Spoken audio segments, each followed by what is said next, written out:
आज विशेष दिन है, धनवंतर ऋषि जयंती है। धनवंतर ऋषि जयंती को ही हम धनतेरस बोल देते हैं।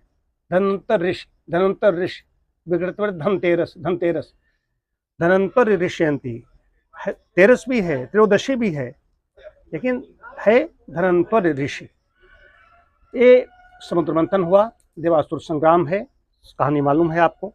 देवासुर संग्राम समुद्र मंथन हुआ, कैसे पर्वत को कैसे बासुक नाग से कैसे उसकी बना करके उसको मंथन किया गया। उसमें कई चीज़ें निकली, कामधेनु से लेकर के उसमें ये भी धन्वंतर निकले, जो आयुर्वेद के जनक माने जाते हैं। भगवान धन्वंतर का आज हम जन्मदिन मनाते हैं, जयंती मनाते हैं, उनके जन्मदिन मनाते हैं। ये आयुर्वेद के जनक हैं। हमारी ये नहीं कि आयुर्वेद का कोई वैद्य हो उस वही उनका आज धन्वंतर ऋषि जयंती मनाएगा। हम सभी लोग जिसका शरीर है, जो अपने स्वास्थ्य की रक्षा करना चाहता है, अपने स्वस्थ रहना चाहता है तन मन से, उनको सबको भगवान धन्वंतर की उपासना करनी चाहिए। उनको जैसा बताया है वैसा करना चाहिए। वो अमृत कलश लेकर के, उनकी 4 भुजाएं, उसमें शंख भी है, चक्र भी है, असुरों को संहार के लिए। असुर मतलब जैसे अभी कोरोना काल में देखा एक वायरस ने कैसा किया, ऐसे देवासुर संग्राम क्या है। आसुरी शक्तियाँ जो आपके सही कार्य में विघ्न डालें, वही आसुरी शक्ति कही गई हैं। आसुरी शक्तियों को देवासुर संग्राम बराबर चलता रहा है, बराबर चलता रहेगा, आगे भी चलता रहेगा। तो इसमें अपने इस संग्राम में विजयी कौन होगा? जो स्वस्थ होगा। स्वस्थ रहे बिना मनुष्य कुछ नहीं कर सकता। तो धनतेरस में तो बाजारवाद है, आज ये खरीदो, आज वो खरीद लाओ, ये खरीद लाओ, इसके लिए बाजारवाद में कर दिया गया, ये खरीद लाओ। सबसे उत्तम स्वास्थ्य धन क्या है? सबसे उत्तम धन क्या है? स्वास्थ्य। स्वास्थ्य सबसे धन उत्तम है, पहला सुख कहा गया है, इससे बड़ा कोई धन नहीं है।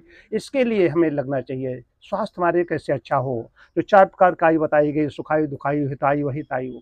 हमारे शरीर से लोगों को कष्ट हो रहा है तो अहितायु हो गई, हमारे शरीर से लोगों को सुख मिल रहा है तो सुखायु हो गई। तो शरीर हमारा भी स्वस्थ रहे और लोगों को सुख इस शरीर से मिले। धर्मार्थ काम मोक्षाणाम आरोग्यम मूलमुत्तमम्। धर्मार्थ काम मोक्षाणाम शरीरम साधनमितः सर्व कार्येषु अंतरंगम शरीरस्य रचनम। शरीर माध्यम खलु धर्म साधनम। शरीर जो पुरुषार्थ चतुष्ट की बात कही गई है, धर्मार्थ काम और मोक्ष, पुरुषार्थ में भी धर्म को पहले आगे रखा गया है।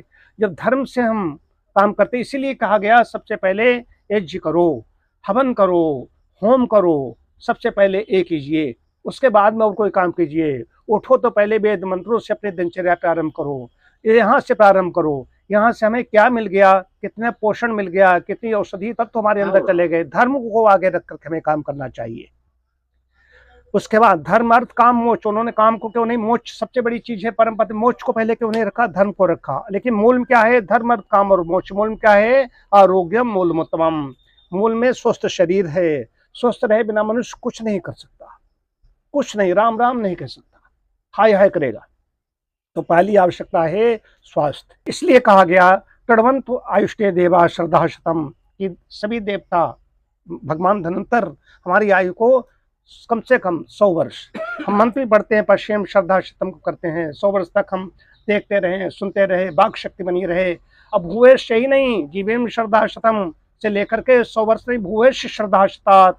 अगर हमारा स्वास्थ्य ऐसा है तो हम 100 वर्ष से अधिक समय तक जीवित रहें। ये हम लोग मंत्र पढ़ते हैं, ब्रह्मयज्ञ करते हैं, जो संध्या करते हैं उसमें मंत्र आते हैं। तो भगवान धन्वंतर की भगवान मंत्र है उसका, ओम श्री धन्वंतरे नमः। ये बस हो गई, उनका हो गया इस तरह से ही। तो भगवान धन्वंतर के स्मरण मात्र से कल्याण होता है।